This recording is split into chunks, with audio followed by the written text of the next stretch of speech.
Hi, I'm Don Dawson. This program is the first in a two-part series on electrocution hazards in construction environments. The series covers information on electrical hazards and electrocution, major types of electrocution hazards, power lines, GFCIs, power tools and extension cords, lockout, tagout and isolation, and employee training.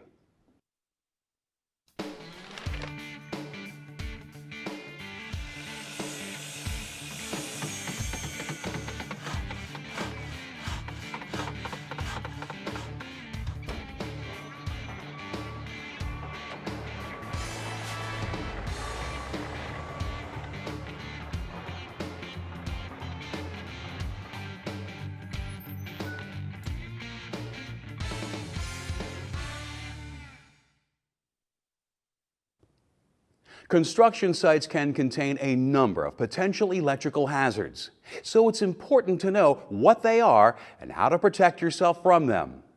OSHA defines 4 types of hazards that are associated with electricity and 3 types of injuries that result from them.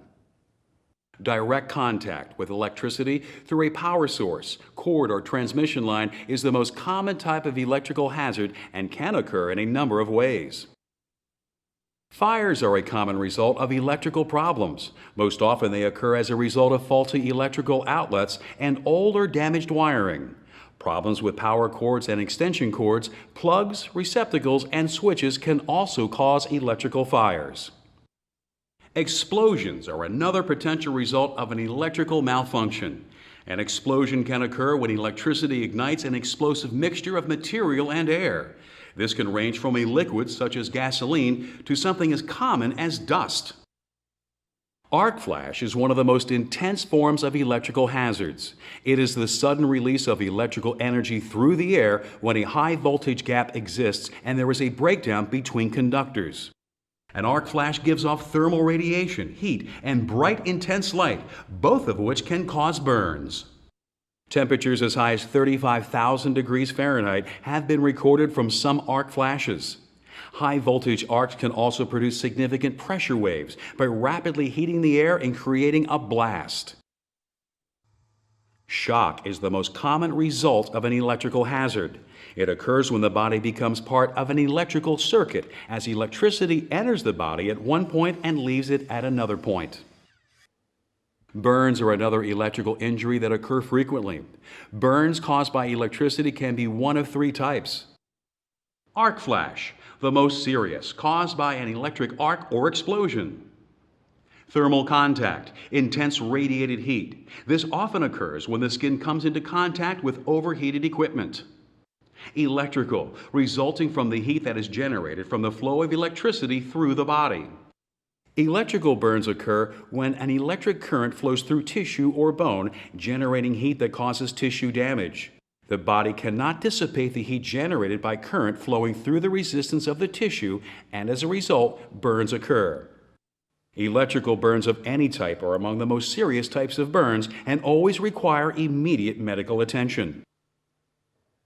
Electrocution is the most serious result of coming into contact with an electrical hazard. It occurs when someone is exposed to a lethal amount of electrical energy and is by definition fatal. Typically, the electricity interrupts the rhythm of the heart and ultimately causes it to stop beating. Over the years, electrocution has become the 4th leading cause of death in the construction industry. Contrary to common perception, it does not take a great deal of electricity to cause an electrocution. Just the amount of current that it takes to light a common Christmas tree bulb can stop the heart and result in death. Electrocutions cause more than 100 deaths per year in the construction industry and involve all types of workers, including electricians, laborers, supervisors and managers, installers and repairers. There are a number of causes of shock, electrical burns, and electrocution. If the power to electrical equipment is not grounded, the grounding path has been broken, or there are live parts or bare wires, a fault current can travel through your body. Even when the equipment or tool is properly grounded, it can instantly change from safe to hazardous because of extreme conditions or rough treatment.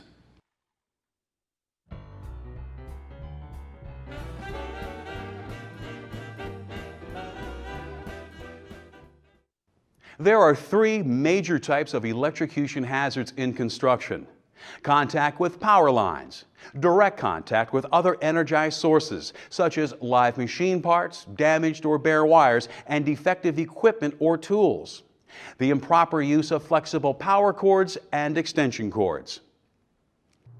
Contact with both overhead and buried power lines is one of the biggest electrical problems in the construction industry. These lines are especially hazardous because they carry extremely high voltage. Electrocution, which is fatal, is the main risk. However, burns and falls can also result from being exposed to high voltage lines. While one of the first thoughts that pops into your mind when you think about overhead power lines is often cranes, it's important to remember that they aren't the only equipment that can extend high enough to come into contact with power lines. Working on a ladder or in a man basket suspended under or near power lines can also pose the risk of electrocution. You can sometimes be lulled into a false sense of security when you're working around overhead power lines that are covered with a protective material. Remember, these shields are there primarily to protect the lines against adverse weather. Touching a power line, whether it is covered or bare, is extremely hazardous and is usually fatal. Direct contact with energized sources, such as a bare wire, is another serious problem in the construction industry. The most common results of these types of contacts are electrical shock and burns. As we've discussed, shock occurs when the body becomes part of an electric circuit. This can occur when you come into contact with both wires of an electrical circuit, one wire of an energized circuit, and the ground, a metallic part in a machine or tool that has become energized through contact with an electrical source. The severity and effects of electrical shock depend on a number of factors, including the pathway the electricity takes through the body, the amount of current that's involved, the length of time that you're exposed to the electrical current, and whether your skin is wet or dry. Water is a great conductor of electricity and allows current to flow more easily through wet skin. The results of direct contact with electrical current can range from a mild tingling of the skin to extreme pain, respiratory arrest and severe muscular contractions, and severe burns, cardiac arrest, and ultimately death. As we've discussed, it doesn't take a great deal of electricity to cause a shock. Just the amount of current that is required to light a Christmas tree bulb can cause shock and even death. Using extension cords and flexible power cords improperly can also cause electrical problems on construction sites. Even the normal wear and tear on these cords can loosen or expose wires, creating a hazardous condition. Often dragged from place to place and exposed to materials with rough surfaces and sharp edges, these cords are more susceptible to damage than fixed wiring.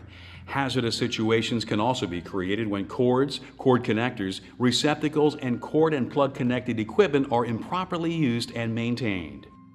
And cords that are not 3-wire type, not designed for hard use, or that have been modified, increase your risk of coming into contact with electrical current.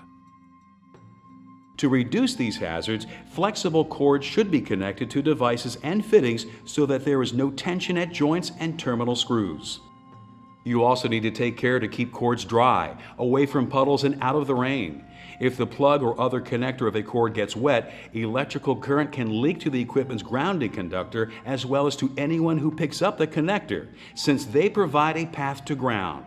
This type of current leakage can occur not just on the face of the connector, but at any part of the connector that's wet.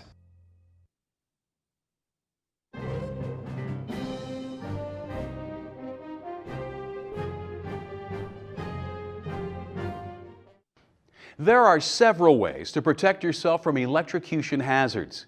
They include keeping yourself a safe distance from overhead power lines, using ground fault circuit interrupters, GFCIs, inspecting portable tools and extension cords thoroughly before using them, only using powered equipment and tools as they were designed to be used, and following proper lockout-tagout procedures when you're working on electrically powered machinery and equipment. If you're working in an area that has overhead power lines, it's important to know at all times where they are in relation to the work you're doing. There are several things that you should do no matter where you are and what work you're performing. First, make sure that your equipment and the work that you're doing is positioned safely away from the lines. OSHA has created a table showing what they believe to be safe power line clearance distance for various line voltages.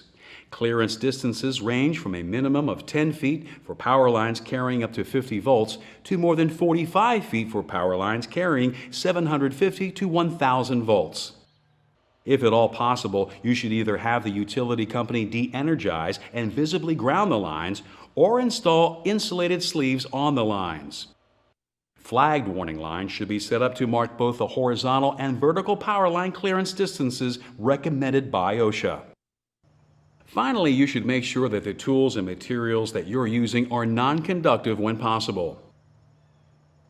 If you're working with a crane or other high-reaching equipment and the power lines are active, you should be sure that the utility company has confirmed the voltage in the lines and determine what the safe working distance is on the OSHA clearance charts.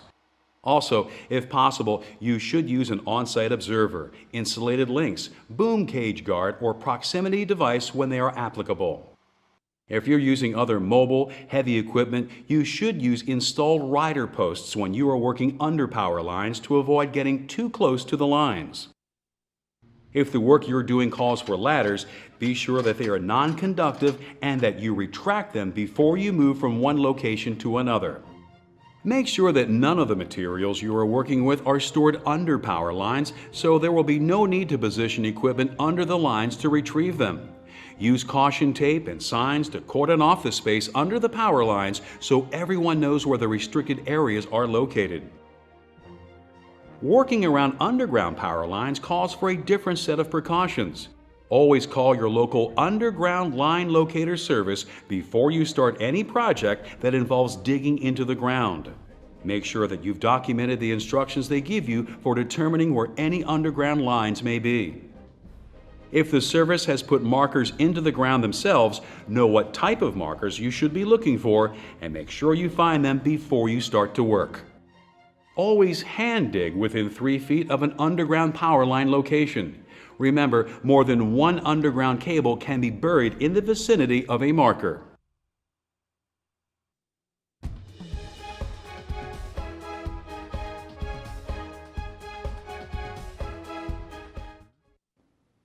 Working with power tools and other electrical equipment on construction sites can create hazards as well. One way to protect yourself is to use ground fault circuit interrupters, GFCIs. A GFCI is designed to protect workers from severe and sometimes fatal electrical shocks. It detects when a circuit or tool's grounding system is not working and interrupts the flow of electric current when this happens. In this way, it eliminates the potential for an electrical shock, or if one occurs, limits the duration of the shock you experience. There are 3 types of GFCIs. The first is a receptacle GFCI. These are often found on construction sites and other locations where damp conditions exist. Receptacle GFCIs fit into standard outlet boxes and protect users against ground faults when something is plugged into the outlet. Receptacle GFCIs should be tested after they are installed and at least once a month thereafter. To conduct a test, plug in a test light or power tool and turn it on. Push the test button on the receptacle. It should pop up and the power to the light or tool should go off.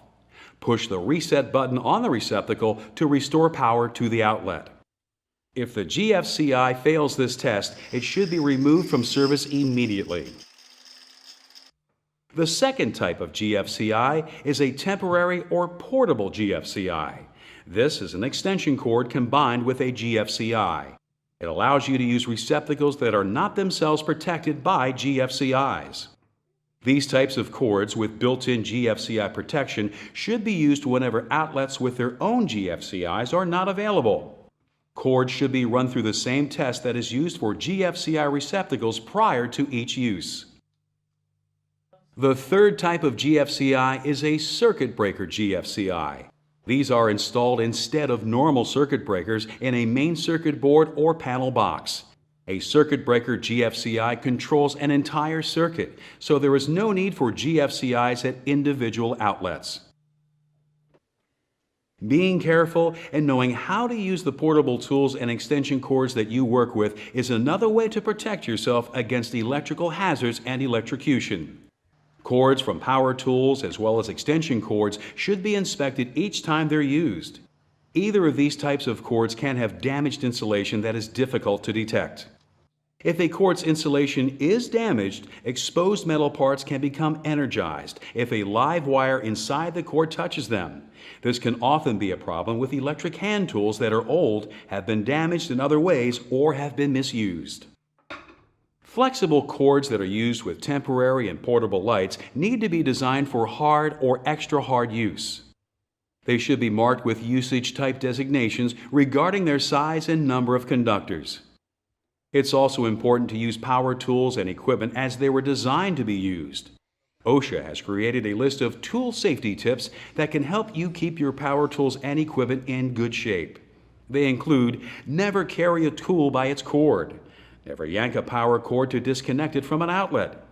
Keep all power cords away from heat, oil, and sharp edges. Always disconnect a power tool when it's not in use, as well as when you're changing accessories, blades, or bits. Keep your fingers away from on-off buttons and switches when you're not using a tool, such as when you're carrying it. Additional tips from the list include: always wear gloves and appropriate footwear when working with power tools and equipment. Store your equipment in a dry place when it's not in use. Keep the areas that you're working in well lit. Arrange power and extension cords so that they don't create trip hazards. Immediately remove any damaged tool from use. Use double insulated tools whenever possible. There are several other common problem-causing situations that occur frequently in construction environments that you should look out for. For instance, multi-receptacle boxes that are designed to be mounted on a stud or other surface are frequently fitted with power cords, then placed on the floor or ground and misused as portable receptacles. On some sites, makeshift extension cords are created using Romex wire. Attaching ungrounded two-prong adapter plugs to three-prong extension cords and tools is something that happens frequently as well. Workers will also sometimes modify cords and tools by removing the ground prongs from plugs or not installing faceplates on outlets. Another problem that is common is that equipment that is designed and labeled for use only in dry, indoor locations is often used outdoors. Using circuit breakers or fuses with the wrong rating for the panels or boxes they're in is something else that oftentimes occurs on construction sites. Workers assume that this will provide more protection from electrical current. For example, on some construction sites, you'll see a 30-amp breaker being used in a system that's designed to support 15 or 20-amp receptacles. In fact, this removes all of the protection against the electricity that flows through the circuit, because the higher-rated breaker or fuse will not trip when the system's load has been exceeded. One of the most important things that you can do to guard against injury and electrocution when you're working with electrically powered equipment is to follow proper lockout-tagout procedures. Lockout-tagout prevents you from coming into contact with moving parts, such as blades, gears, and shafts, while you're working on powered equipment. It also prevents the unexpected release of hazardous gases, fluids, or other material in areas where people are working. The basic premise behind lockout-tagout is that equipment and machinery needs to be de-energized before it is worked on. OSHA has created a checklist of steps to follow to accomplish this. Initially, you should notify all personnel that the equipment and circuitry must be shut off, locked out, and tagged. Simply turning a switch off is not enough. Identify all sources of electrical energy for the equipment or the circuits you're working on. Disable any backup energy sources, such as generators and batteries. Identify all shutoffs for each energy source, such as on-off switches and circuit breaker boxes. Turn off all energy sources. Apply appropriate locks and tags. Once these steps have been taken, the equipment and circuitry should be tested to ensure that everything has been de-energized. This must be done by an OSHA-defined qualified person. Stored energy should be depleted by bleeding, blocking, grounding, or other appropriate measures. When work on the equipment has been completed, all workers should be accounted for and moved away from the equipment before the locks are removed. The circuit's reactivated and the equipment is turned back on. Remember, only a qualified person can determine when it's safe to re-energize circuits. In the rare cases where a machine cannot be de-energized to be serviced, only qualified persons can work on the electrical circuit or equipment itself. As you can see, there's a lot to remember about the types of electrical hazards you can encounter on a construction site and what you can do to protect yourself from them. Let's review. It doesn't take much electricity to cause a serious injury. Just the current used to light a Christmas tree bulb can be fatal. There are three major types of electrocution hazards in construction environments: contact with power lines, contact with other energized sources, using power cords and extension cords improperly. You should know where all power lines are located on your job site and how far you need to be from them to work safely. GFCIs provide important protection from shocks and should be installed wherever needed. Power and extension cords should be treated with respect and inspected for any damage. Always wear appropriate personal protective equipment when you're working with power tools and machinery. And use lockout-tagout procedures when you're servicing or repairing electrical equipment. Electricity can be dangerous, but by taking the proper precautions and knowing how to work safely, you can go home injury-free every day.